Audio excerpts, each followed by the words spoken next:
खुलुमबाय लोगोफोर, आं दिनै दोंसे खन्थाइ लानानै फैदों। खन्थाइनि मुं फैमाल मिजिं। खन्थाइखौ लिरदों सहाय नार्जारि आरो खन्थाइखौ आवरायदों जावलिया सिमां। फैदो बिदिब्ला बिथांनि खन्थाइखौ खोनासंलांदिनि।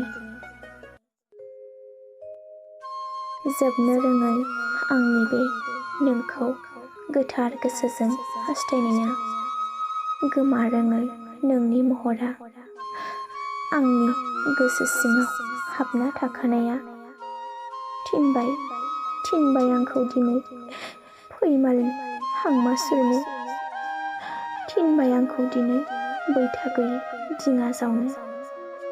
सुजुनाय आंनि नोंखौ लाना मोनसे सिमाङा लिरनानै दोनजानाय मोनबा जारिमिन बिलाइयाव।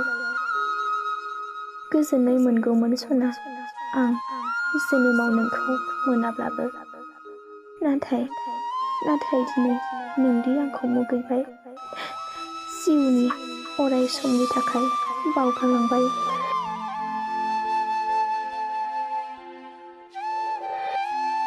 एसेनोसै खन्थाइया। गोजोन्थों।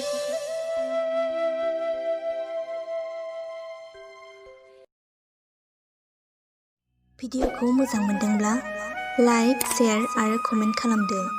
लोगोसे जोंनि जावलिया सिमां इउटिउब चेनेलखौ साबस्क्राइब खालामदो आरो फेसबुकआव नायदोंब्ला जोंनि जावलिया सिमां फेसबुक पेजखौ लाइक, फल' खालामदो। एसेनोसै, गोजोन्थों।